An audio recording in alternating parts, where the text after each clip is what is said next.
Okay. So I'm now recording. Let me actually find my outline for this. Okay, so welcome to, let's call this Performance 101. This is going to be a really pretty basic introduction into performance. The reason we're doing a basic introduction is because we have a really cool, exciting workshop on Thursday by Awkward Game Dev of Team Meta and Once Upon a Time, the Core Bootcamp, long time ago, who has been working a lot with performance for mobile and is going to give us stuff. Because ultimately, the thing that we have to keep in mind is that everything I know about performance came from when we were strictly on PC. And a lot of the metrics that we have up were really focused around PC. And it's going to be a different game. Different things are going to be a challenge for mobile than are for desktop. So I'm going to give you the primers that we understand what tools are available, how to read them, how maxing out different things will affect your game and where you need to optimize, and basically how to make some decisions around the design to best support performance in your game. So that's what this is about. And yeah. Okay, so let's start with, as we're talking about performance, we're going to start with this top performance bar. And that actually didn't exist when I first started in Core, and it did actually significantly change games when it came out. If you look at really old Core games, you'll see a lot of them are just way past the max on networked objects. And that was, back when we had a max 16 player count. So it was really impactful on the design. But let's just talk about what each of these three things are, and what we're looking at. So there are three things that are being measured here, right? Which is the total number of objects, right? And this is objects here is every single thing in your hierarchy. That means every subfolder that you have, including, by folder is like a generic term that includes groups, actually, if you look at it in our thing. But like even the setting objects, dummy objects, all of these things are going to show up in your total object count. Every single one of them. So that's what's going on here. And the next thing we have is the total networked objects. Now, this is T-Shop. T-Shop was designed to be a space that could really accommodate 32 people and has virtually no gameplay. So it was actually really easy to optimize for that, but it has very few networked objects. And I'll actually show you the one object that's taking up almost the entire networking budget. And then we'll go through and we'll talk about some ways to reduce networked objects in general. And then the final one is the terrain complexity. I have not encountered a scenario where the terrain complexity is the biggest holdback. Now, if you're burrowing tunnels and things like that, then that can be significant. And well, basically, that's going to impact the collision calculation. We'll talk about the collision calculation in just a little bit. So essentially, what we're basically looking at is when you have a ton of objects, this can impact two things. It can impact your graphics render time. So because you've got just a ton of triangles, right? So when we're talking about triangles, we're just talking about the number of sides that were essentially used to create a mesh. So it can impact that. It can impact the load time, obviously, because if you have, 30,000 objects in here, and I have a game that has that, then we will, then that will, sorry. If you have that many objects, they literally all have to be loaded in. Now, we know that they're loaded from a definition which is shared. So if I'm loading, say, this object, this is a carpet tile.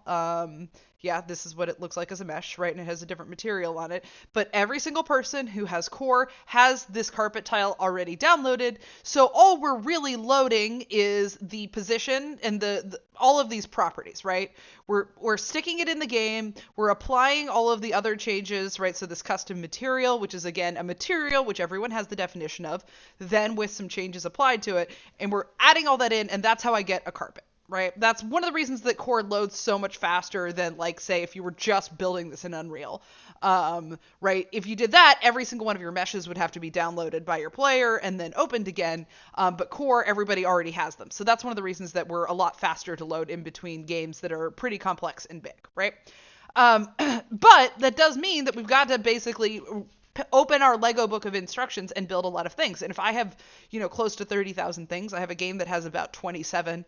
It takes a long time to load. That loading screen in the beginning is significant. So that's basically the second thing is we've got the problem of triangles and drawing, which is you've got a ton of sides and things that people aren't using. We've got the load time of loading the definition of so many objects. And then the third one would be the collision complexity is, let's just talk about collision. So when your players move around, right, when we're moving around a game, we are checking collision constantly. Okay. So in order for basically for us to be able to move through the world and not walk through objects, we need to pretty much every second that the player is moving, and by every second I mean 10 times per second, check what the players are might be colliding with in the area. So if there's a lot of collision, it's looking at all these things. If say like I'm trying to think, like something like this beam, right? Does it have collision? Yeah. So this has collision on it. Should this have collision on it? No, because the player really can't hit it, and if their head went through it while they were jumping, would that matter a lot? Not very much. There are, but basically every single time that calculation is happening, this is getting factored into it. That's one more object, right? So let's actually take a look at the second tool, because this is my favorite tool to look at. So we've got these, not the forward, so these views. And I don't know if you haven't played with this yet, this is like one of my favorite things, but this will show you different ways to understand how your game works. So if we start with, I think I like shaded wireframe. Okay. We'll try just wireframe, but it's really hard to parse. Okay, so welcome to wireframe. But so this is when we're talking about triangles, you suddenly see these are the triangles I mean. We're literally, all of the meshes that you see are composed of triangles, and then shaders are the things that take those triangles and then make them look smooth and things like that, and we have a lot of them. And what we can kind of see here, and this is unfortunately showing a lot of different things. Wait, the steam? I guess that we're just triangles. Okay, look at that. There's triangles on the steam coming out of these coffee cups. But what you can see when you're just like taking a look at this is that some things are a lot more dense than others. So if I look at an animated mesh, right, we got a lot more triangles in a small space than if I'm just looking at, say, this carpet, which is actually pretty simple. And like you can look at like this is, I think maybe this is one of Funky's stools. So, and it's way more dense than, say, this table, which is basically made of a single plank debris object scaled up. So there are different things to consider here, right? Basically, things with rounded edges will have more triangles. So if I take here, let's make a new scene.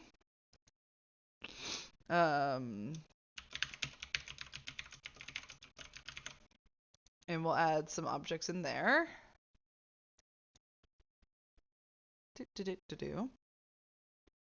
Okay, yeah, we've got, am I inside the, what is happening? Okay.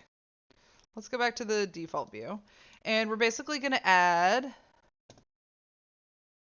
a cube and a polished cube. And this is really interesting because if I'm looking at a model, the first thing I do is I take every place where they have a non-polished object and I'll probably add a polished object in. Because if you look at it just in terms of, and let's, stop it. Just you. Thank you. So if we look at these, and let's just put a basic material on it so we can kind of tell them apart.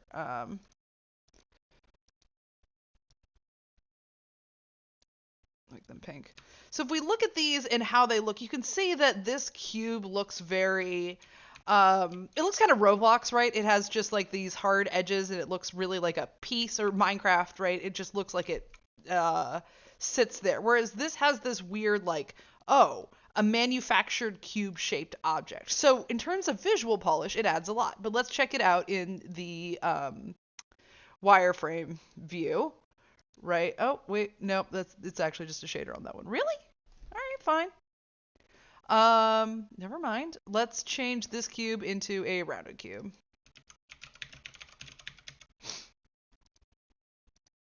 Okay, so then we see basically, this is so hard to parse.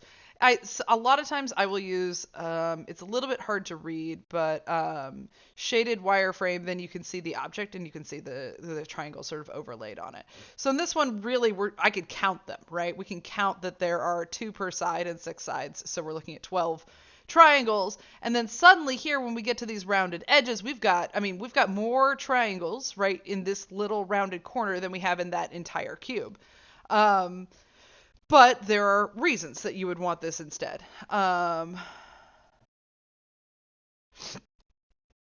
it's hard to see the lines, but it's also hard to distinguish like different areas from each other. I think there's like a medium. I would love to be able to like adjust the thickness and color and brightness of the wireframe lines, but for the most part, what you want to do is you want to kind of like get this information about a model and then move from there. So now let's take something like the a cylinder.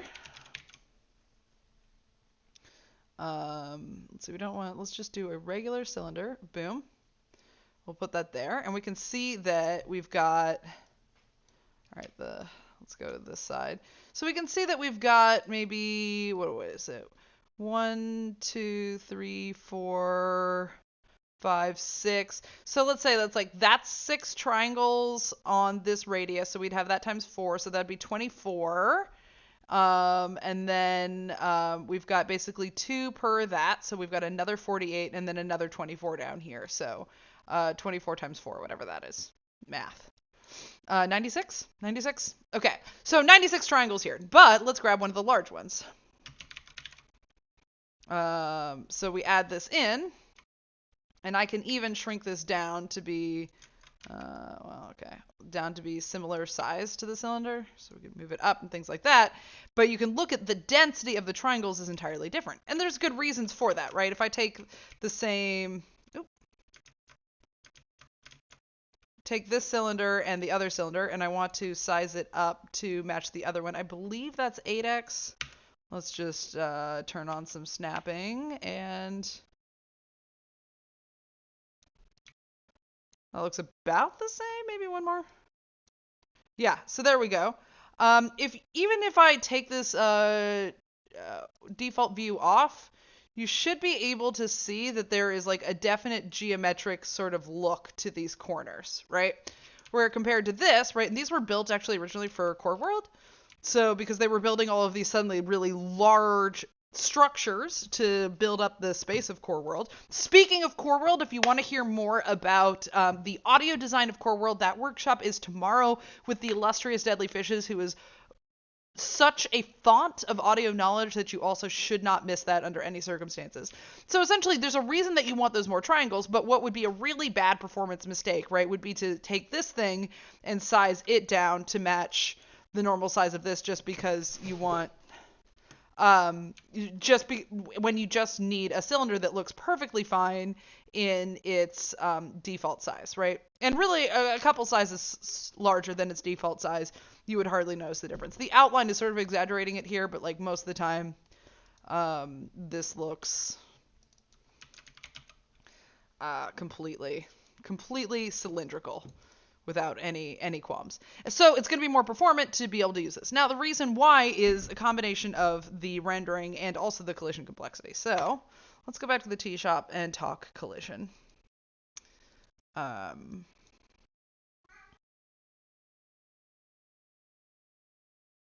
Yeah, we'll save this. We'll come back to here.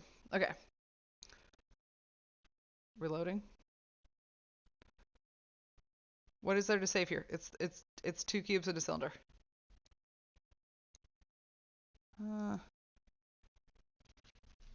Okay, all right, we made it back. Hooray! So there's a really an interesting example of what should under no circumstances have collision here, and I will talk about some of the optimizations we did on this space as I was making it. But let's go ahead and I'm gonna just for our purposes hide the UI. Is that really not in a separate UI folder? Oh, I just didn't select it. Boom. Where's UI? Yeah, we'll just turn that off for now. Okay. Apparently that's not in UI. It's integrated into a system, but it's fine. So it won't hurt us. So let's go ahead and turn on the player collision view here. Okay.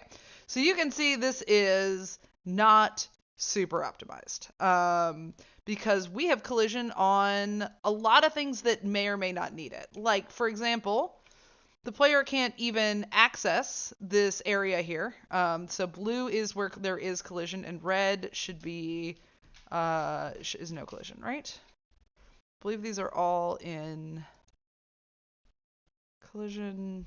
What is the collision on these? Oh my god.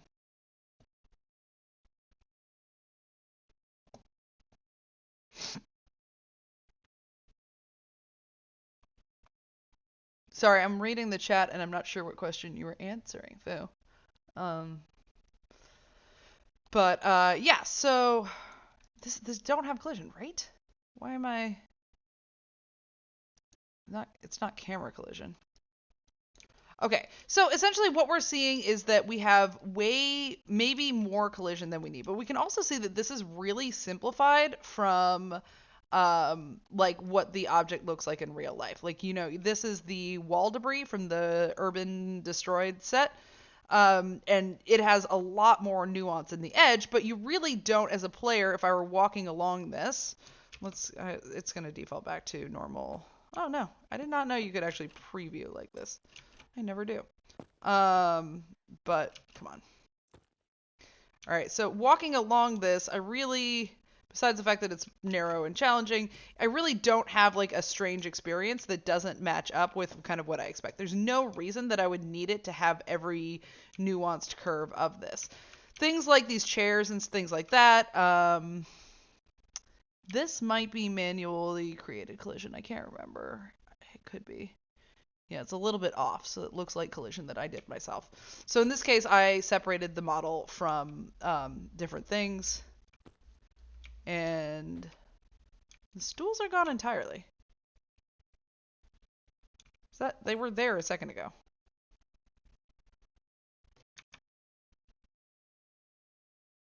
Huh.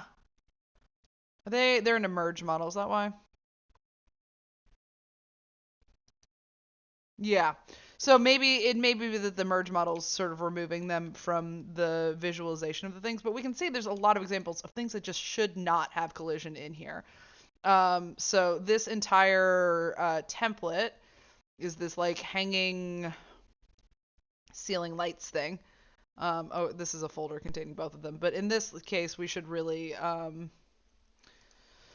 force off collision, and yeah, now we've removed it. We've removed one whole complex geometry from that calculation, which is happening every frame.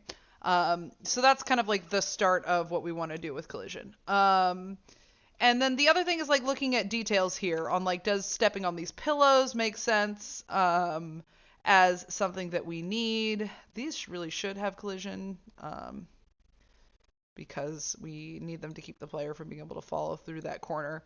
But basically, collision should just have a purpose in the context of the space that the player actually needs to be able to collide with that to have a good experience. Like, for example, this is not accessible. This is you cannot get to the outside area in T-Shop, and somebody did a stream to try, so it's not possible. So nothing in here needs collision. This should probably all just be in a client context, so that it is, helpfully rendering and things like that. Now, there are lots of places where we could even reduce the objects based on what the player can see. This was sort of like a lazy, oh my god. I did not know they're still in there. Do you see this? Ooh, The folding cheers. chair is still there. Your favorite thing. That is hilarious. Okay. It's still there. It's just visibility is forced off. So this is a whole graphical calculation that I think is still happening. I'm not sure how much forcing visibility is off, but it's definitely loading We can do this. So another useful tool we've seen so far, we've talked about this top toolbar, and then we've talked about these views, and I think they're really great for, especially if you're a visual person, getting a look at what the impact of different things are from like a visual perspective, so you can go through the scene. So like I actually have, been in this project and I've never noticed that these chairs are there. But the other nice tool is you can do these object count. So like I've said, object count, and you will see with mobile, this is going to be way more important, and the maximum count is lower with mobile,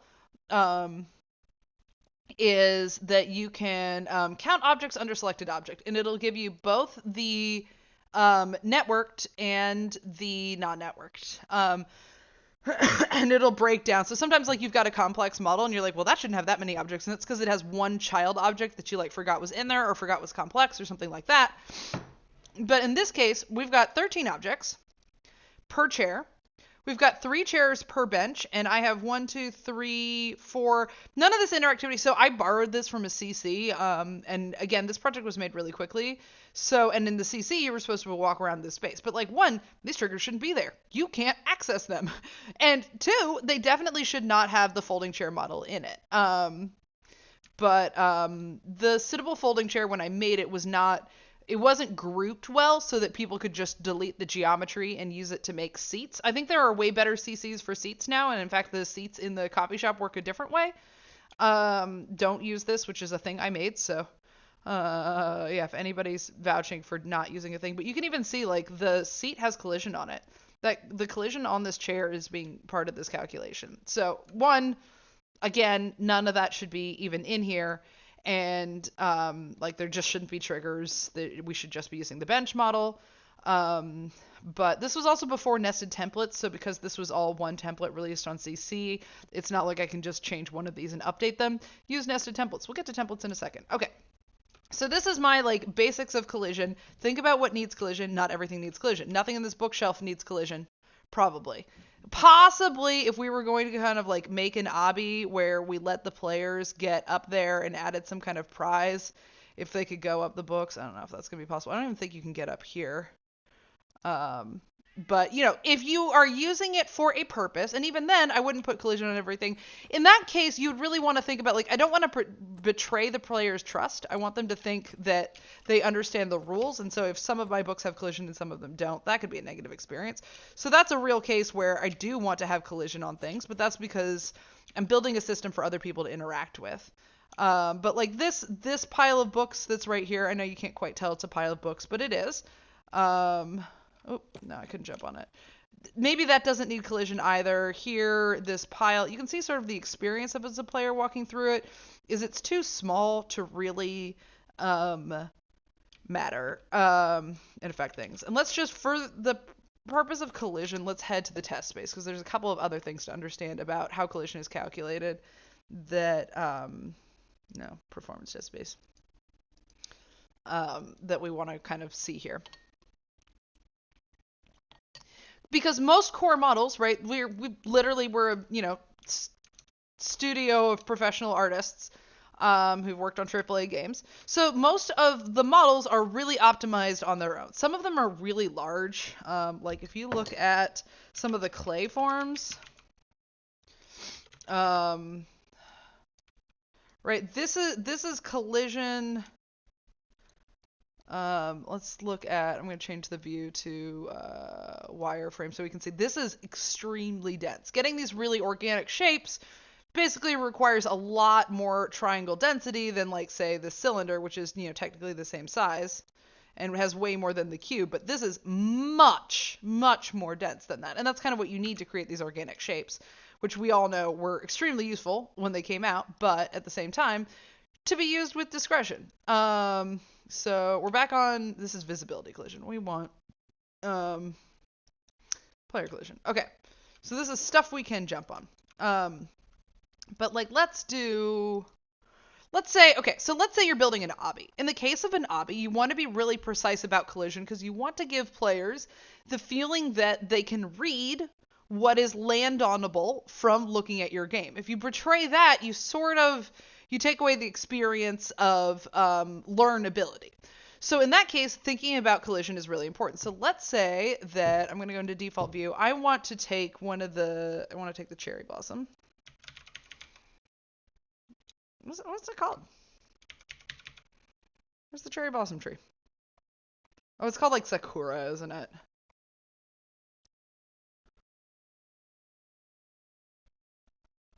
There it is. Okay, so we'll take this thing, right? This is big and beautiful. And can you imagine like an obby where I've got to like land on these different things? We could really lead the players up it and things like that. All right, now let's look at the collision view.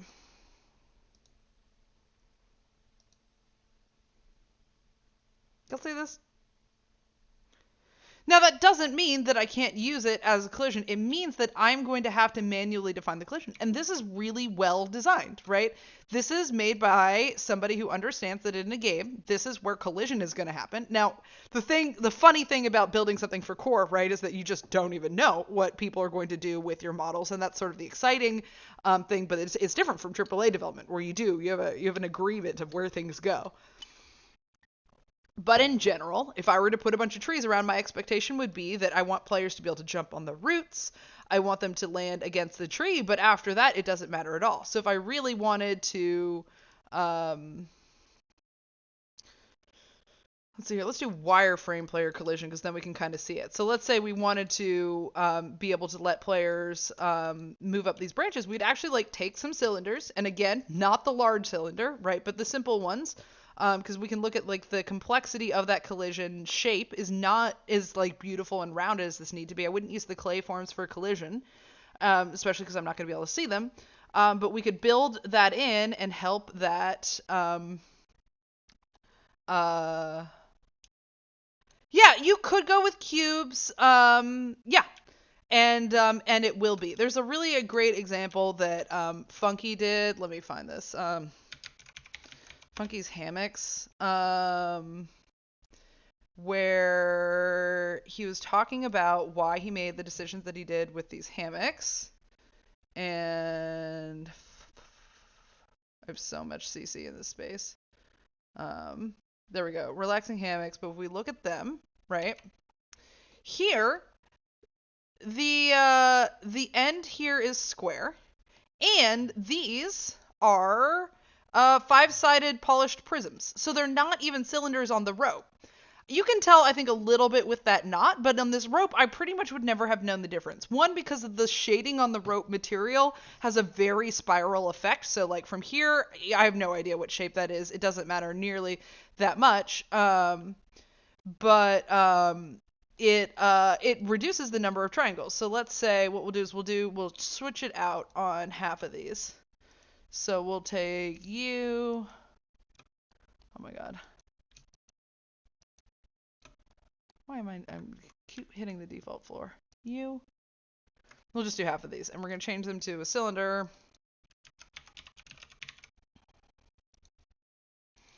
Right, and I can see a little bit of a difference there, maybe visually. I think just compared to where the shadows work, but let's put this into triangles. Wireframe here. You can see the density of these two things is a completely different game. Now, for the most part, we'll talk about which of these is actually your problem. And for the most part, on a PC, graphics is just never the problem. As long as even the ones that have an integrated graphics card, which is that the GPU and the CPU are actually borrowing from the same thing, so they kind of borrow from each other, it should just not be the bottleneck. So that's going to take me to my next tool. Have we done enough with the collision? Yeah, I guess.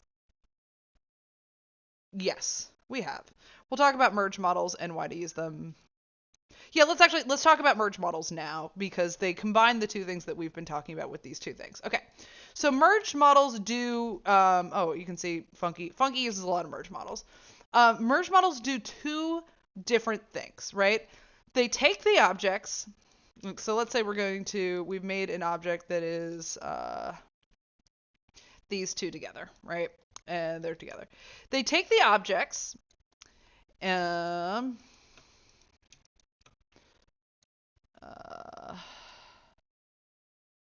New merge model containing these. Okay.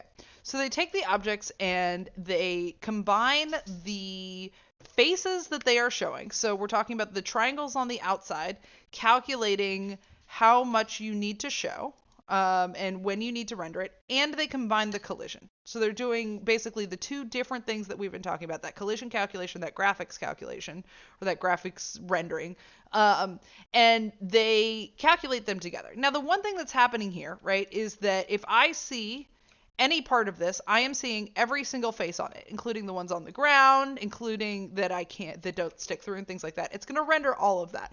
But that's kind of how Core works anyway. Like if I've got this tree, I'm rendering the whole tree, even if I can't see the back of it and things like that. It doesn't remove things that are not shown like super aggressively and automatically because of the way Core works, because we're fundamentally building a system that other people build systems with, right?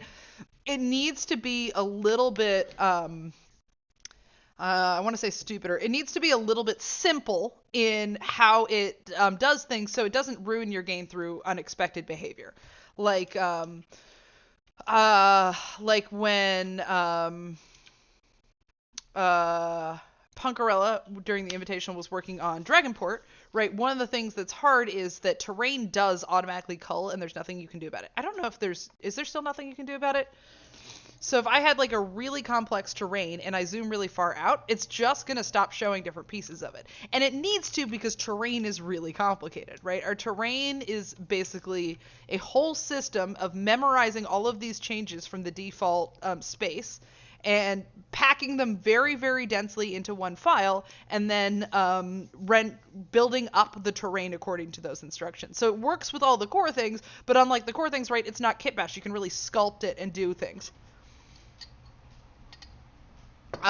So there's lots of options there for so terrain is kind of its own thing, but for the most part, terrain will hard block you if you use things, and I think this is literally a measurement of the size of the file. So if we were to generate a terrain here, let's say we generate I like rolling hills. We'll generate that. Right. This is an interesting one, right? We can look at the collision view. And we can see that that has a lot of collision. Let's see if we can wireframe it here. Because it's built on a voxel system. So you can see this is pretty dense. I mean, at least in total, there's a ton of it. And terrains can be really large, and we know that basically more or less the whole terrain is rendering, but the sort of useful thing that we have is that we can is that the terrain does its own culling. And I think it does that for collision too. I don't actually know. So this would scale it, but you can see that basically if I say the voxel size, let's say we take it down to 25, right? I get a smaller terrain, but it's really dense with these triangles and things like that. So it's not going to be more performant, because it's basically more complex in the same area as where you are. So, terrain is its own beast. That's why it has its own thing. But let's see. Did I actually increase the... Okay, 50 is the smallest I can go. But let's say to 100. Did I increase the terrain complexity when I did that? I can't actually tell if decreasing the voxel size increased the complexity. But sculpting it will. So let's say we were to... it's weird doing this in things. But let's say we're going to dig like a tunnel through. Let me add... a little bit of stride here so we don't blow this up, but I'm digging a space here, and then I want to go into it and dig a space here. It's actually not changing the collision complexity at all, but there will be a point, not sure when it recalculates, but there should be. Let's see here, let's try saving.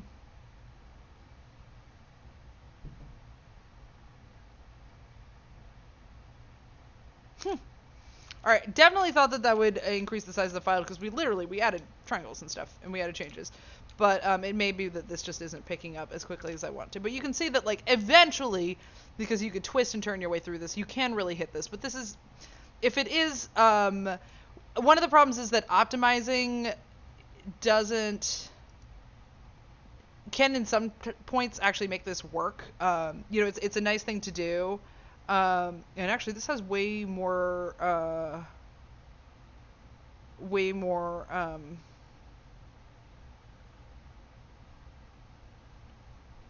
options than the last time I played with it. It just had simplify voxels. But well, we can run this through and see what happens. But in general, it's going to be up to you, and I think that's why that erase tool is there, to just restrict your things to things that are really useful and necessary for gameplay. Okay, so I skipped around because we were talking about merge models. So merge models, again, are doing two different things. They're merging collision and they're merging the visual geometry. So what you want to do when you're setting up merging, and we have a great video on this, so you're probably all familiar with it. If you haven't, check it out on YouTube. Someone can drop the link in Academy chat, that would be great. But essentially what you want to do is you want to think about it in terms of the player experience. And that's going to be a recurring theme anytime you're talking about performance. Because a lot of times when you talk to people, they want to find ways to push performance more, but the art of these really big budget games and things like that is really about how do you get a good experience within the performance constraints that you have. Because, like, if I were building a game that needs to be able to run on every Xbox that exists, and we know that Xbox has, like, lots of different specs, you can buy it in all these different tiers, right? And that's still in an Xbox, right? PC is a lot more diverse than that because some people have these integrated graphics cards and things like that. I need to basically make sure that that person with those minimum specs has a good experience too, because they don't look at this and be like, oh, it's my fault that my computer isn't good enough. They just think your game is bad. So let's see where we are now that it did this optimization. Woo. Okay. It's nice. It really separates these out into these different things. It looks like it's exactly the same in terms of megabytes up here. But anyway, okay. So let's go back to the default view because we've got that going on. But let's see here. So merge models. So what I want to do is I want to look around my space, and this is actually a bad one. Let's go back to the T-shop so that we can see it.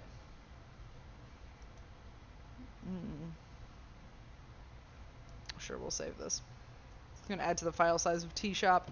I think if it's not published, then I don't think it'll affect the actual performance in the game. But if we're in the T-shop, right, we'd want to think about what the players can see at any given time. So in this case, like right here, all of these objects together, so our sittable fancy chair, our other sittable fancy chair, the craftsman dining table, and then probably, let's see, where's this? This mug, where's this mug? All right, the Stoneworks mug, right. Unfortunately, this project is pretty disorganized because that's how I tend to work. But we can imagine anytime you can see any part of this, with a couple exceptions, you can pretty much see this entire thing. So from a graphical perspective, right, it's really great to have these all grouped together because it means that Core can kind of do some calculations and not have to draw all of them individually in all of their sides. At the same look, we could see like, okay, this table. Sometimes I can't see a couple of the legs and things like that, but for the most part, it makes sense to put this table all in one merge model. If I really wanted to be fancy, I could put this table and here and like say like these two legs be one merge model, these two legs be one merge model, and these two legs be one merge model. The calculations for the merge models happens when the game loads. And they did some really impressive fancy magic to make it so that that happens really fast. You pretty much... if you find an example of a place where you think the merging is actually slowing down your load time, I would love to see it. I think it's very hard to do. But, again, the fun thing about being a tool that people use for all kinds of stuff is that people are way more creative than you ever anticipate, right? So, but again, looking at the space, okay, let's say the player could never get past here. So, I'm a player, and this was true when, before I opened it, right? There was actually a barrier here, and you could only come in and see that it was opening soon and kind of think about how you wanted to see all these spaces and RSVP for the opening event. Highly recommend that as a method. So if I could never get past here, I might actually merge all of these together, because you pretty much, because of the distance, only ever see them together, right? But we know that if I'm, here, I definitely don't see that couch basically a lot of the time. We can kind of do 360, right? So this is, we'll start that at 0. Up to 90 degrees, I don't see the third couch. Up to 180, I don't see the third couch. So it's about like a quarter of the time I can see that couch. Actually, even less, right? The degrees in which we see it are, it might be 90 degrees. But anyway, so it's not most of the time. So then I definitely wouldn't want these to be together in the same merge model. Yeah. So that would be basically depending on what the design of the game is, it affects the design of how I'm going to merge things together. Same thing with like probably each of these stools should be individual because, well, actually most of the time you see all of them, don't you? If you can see any of them, if you're anywhere near them. But let's see here let's go up top and consider what it would be like. So now I'm viewing this game from here, right? There's another case where I just wouldn't want this couch that I barely ever see merged with this couch because that means that anytime I can see this one, it's aggressively rendering that. And that's kind of the opposite of what we want. So we're looking to reduce that wherever possible. But it's the same thing with the stools, I'm still pretty much seeing all of the stools in the table at the same time. It's because they're a big centerpiece and things like that. So we could theoretically merge this whole thing. Now this is actually another funky piece, so it's got different sub-merges in it. If you have a merge model and you merge things that are merge models, it's very smart and it will just basically take your outermost merge model and not consider it. The one thing with merge models is that it's hard to see it on some of the performance tools. So theoretically, you should see, if I like say, let's just merge this whole thing here. So we've got stools, and this communal table thing.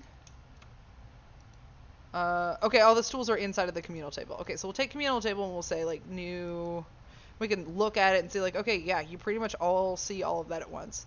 So if we say new merge model containing these, okay, it did work that time. So let me undo that for a second. Okay, so my total objects is 5,710. And when I make a new merge model for this, we got down to 5,650. So we reduced about 55 objects. And if we count the the number of objects, wait, what did I just merge? Oh, no, okay, it just didn't open up. So if we count the objects, we've got about 190. So what I was expecting is to be 110. What it should do is it should count the total number of objects in here as half that many. It's reducing basically all of the problems that multiple objects present, right? Because we saw that merge models basically deal with both of those problems that we were talking about besides the load time. So it should, but like basically we've got these like submerged things in here, so they were probably also already counting as fewer objects, so that's why the math isn't adding up completely. But one, I know that the merging will be fine, even though each of these stools has in it 2 merge models. Logic is just 1 merge model. So each of the stools was 1 merge model, so that means probably each of these was counting as about half, and that's why we got the reduction we did. So we actually moved this bar down by merging. Now, again, wouldn't want to do that all over the place, because even though it will actually move this bar down, if I were to just select everything in here and merge it, that won't necessarily improve performance. So we have to kind of treat this intelligently. Okay, where am I timing-wise? All right, we've got a little bit of time, so we need to talk. So this is another one where if I were doing the merge models, and obviously I should not have collision on any of this stuff, so it would be just for the graphical performance. The weird thing that with these, right, and this is again because I just took a model that you're supposed to be able to walk around, is that I've got all of this geometry that we're not able to see or use. And this happens actually a lot with these, because the Main Street houses, in addition to having a ton of interior geometry when we want to use them as background objects, they also have networked doors on all of them. So when these first came out, I remember them breaking people's games, because with even 16 players, it would take not that many doors to talk about. Okay, so networked objects. We need to do networked objects, and we'll get to the performance profiler.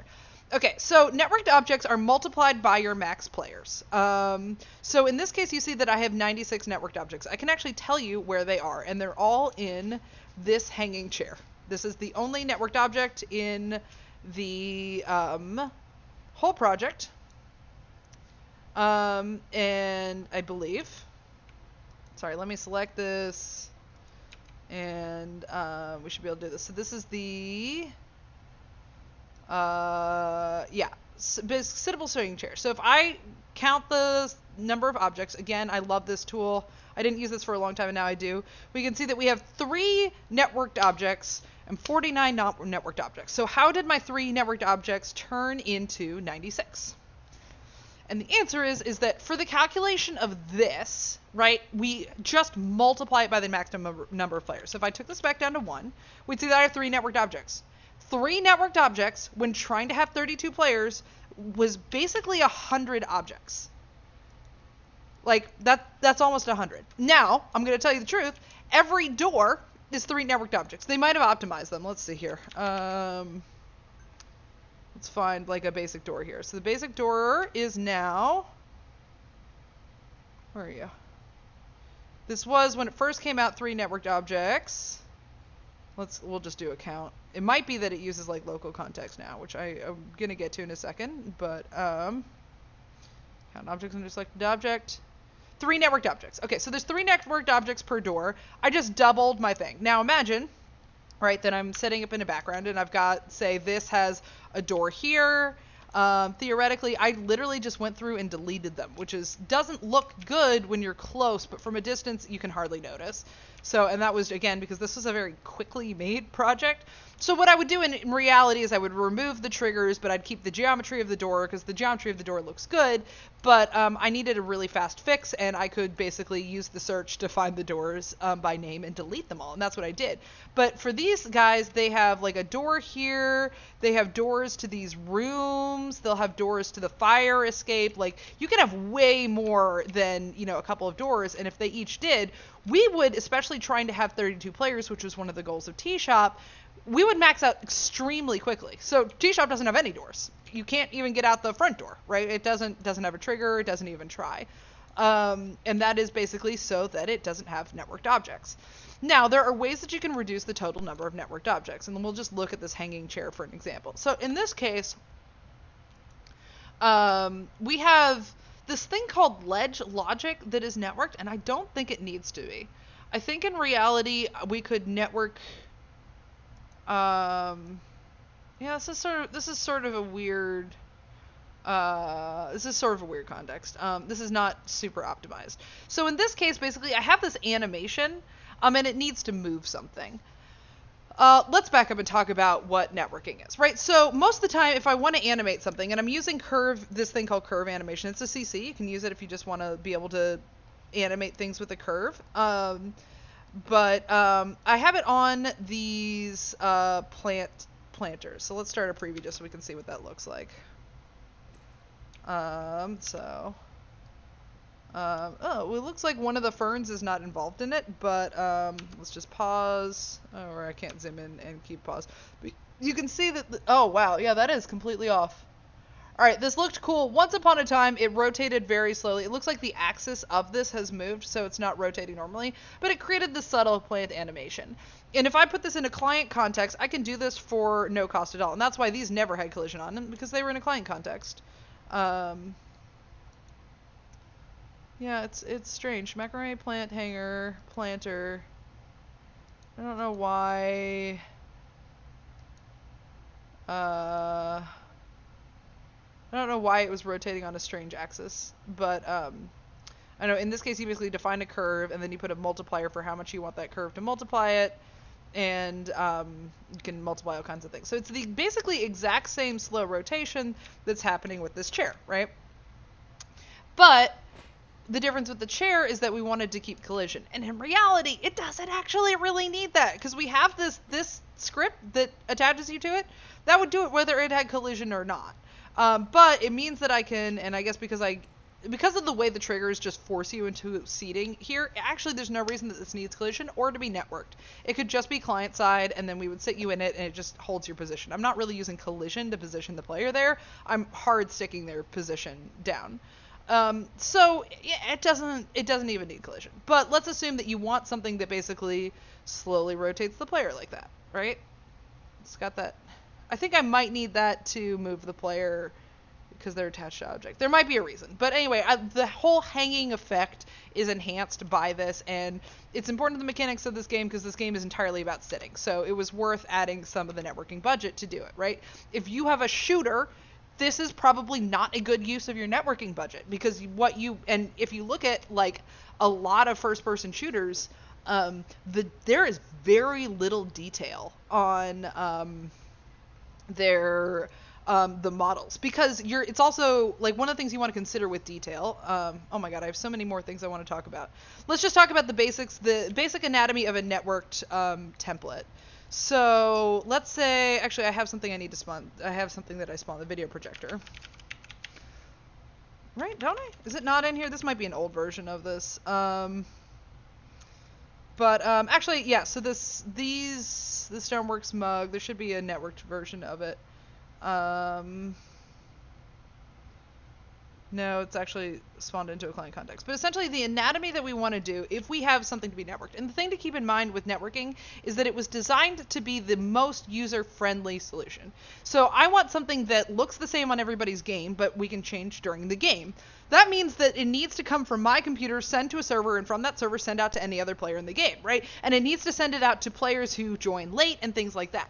So networking is just a thing that basically checks constantly for any change and then updates it on everybody. That's why they're expensive. That's why if you have 32 players, it means it can update for up to 32 people. That's literally sending to a server, and that server sending that information out over and over again constantly for 32 people. So yeah, networking is a lot more expensive in that case. For a basic, let's say we're going to spawn this mug here. So let me find one of the mugs, or I'll just grab this owl mug. So I'll put it here on the ground. So we look at it. So let's say we need to spawn, wow, is this thing the wrong color? Or did I change the color? Okay. So let's say we need to spawn this mug, right? Over and over again. Okay, if I enable networking, so let's, we'll have to de-instance it first, and then we'll say enable networking. Right? It will network all the descendants. What does that mean? It means I now have 800 networked objects just because of this mug. That's not what I want. That's too many networked objects. So we're going to undo that, and we're going to say, okay, actually, instead, I'm going to put all of this inside of the mug. We're going to put all of this in a client context. So we're going to say new client context containing these. Networking, new client context containing these. Okay, so now this is all in the client context. Now, from a practical perspective, that also means that I can walk right through it. Which, depending on if the only thing I'm ever going to do is hold the mug, that's actually fine. But let's assume that, this is something that spawns periodically and it's actually a large player obstacle. This is like an obby or something. Then I need collision. So what I could do is just figure out which of these objects actually represent the collision. So I'd probably take like these two, and I'm going to pull them out of the client context. Well, we should have networked this first so we could see it. Is this? I can't tell if that's inside of the thing or not. Okay, so there we go. And then if I enable networking here, okay, we have a networked object, which means I can spawn it and everybody can see it. Nothing in the client context, if we count the number of objects, right? We'll see that we have 22 objects, but only 3 of them are networked. And we can actually look at what's networked. So we can see that okay, it's not counting the parent. So the parent is networked. These two are individually networked, and the client context is networked. So none of this has collision, but that doesn't matter. And so like the handle doesn't have collision right now. Right? And if we were making something like now, I'd probably use one of the existing mugs because the core mugs, right? So they exist now. They made these really interesting shapes, and this one would actually probably go pretty well with this owl, right? But and it's going to have a lot less complexity because I'm using that existing shape, but they didn't exist yet when I made this. So what I can do also, static context will allow me to keep collision. So if I put these two in a static context, so we'll say, oh my god, network context, new static context. Okay, it added as a child, so I'm going to pull it out. We're going to reset the scale because it inherits scale, and we'll reset the position and rotation because we just want it to be 0 in the mug. And then I can put these two objects in. And now I've basically reduced the number of networked objects. The total is 3, but the 2 underneath it are just the 2, right? So we basically, what a context does is it stops there. So the client context itself is not in the client context. It's networked. Everything else in it isn't. So it lets me basically say, all right, I want to have all of this geometry. I need this whole thing to be networked, but we're going to separate out the parts that need to be static and separate out the parts that need to be client.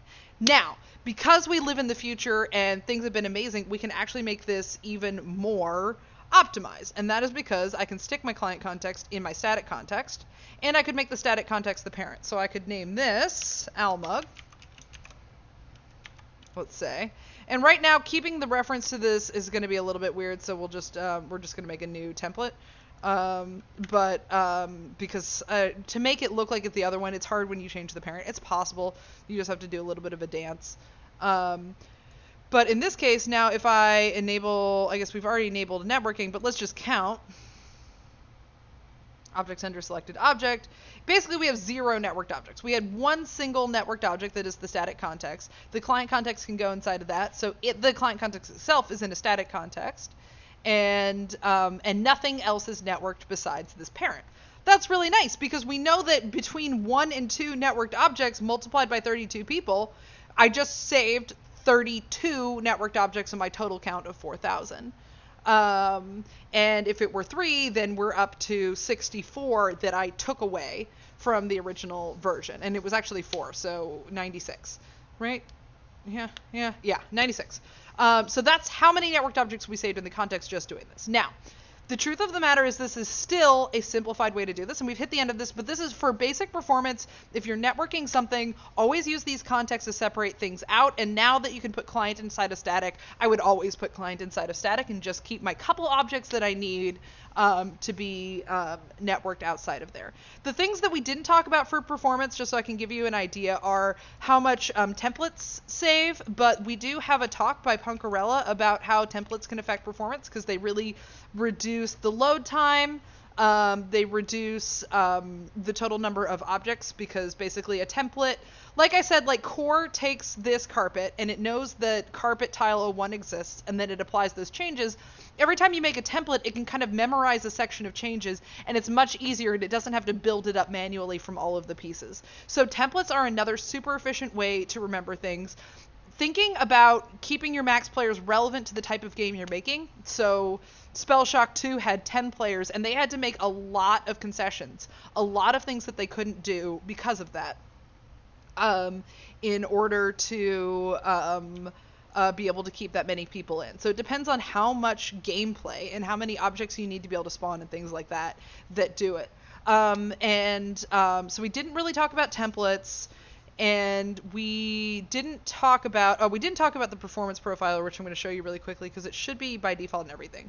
So right now, I think you have to enable it, but we have this thing called the performance profiler. This will also let you see your console logs in your game. So I think I heard that it was going to be enabled by default, but if you don't have it in like an old game, then you're going to go into gameplay settings, game settings, and select, where's performance profiler? Maybe it just is on by default now. I don't know. So F4, you can do this in a preview of your game, you can do this in a multiplayer preview, and you can do this in the live game. But if I'm looking at this, what I want to do is I want to see... Basically, we're looking at the game thread time, the render thread time, and the GPU. And basically, whichever one of these is the highest, the worst, right, it will be the thing that affects the performance of my game. It will be the thing that slows down my frames. If I have, I have a dedicated graphics card, we've got some optimizations here, but basically, as long as this is green, it's not that bad for me. Let's see, let's do show full profiler. So now we can really look at things like that. One of the ones that I want to see is UI rendering is a little bit long for me. You can see it takes, it's actually not that bad. So because I have this. Okay, sorry. There's so many more things to cover in this, and again, Thursday is going to cover a lot of it.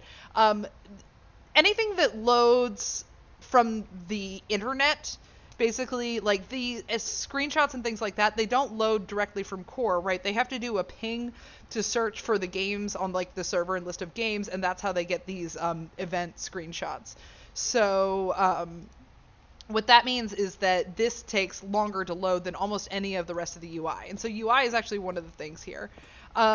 Stacking decals, which I'm doing here, is also a little bit of a dangerous thing. So this is like 3 decals in a magic circle.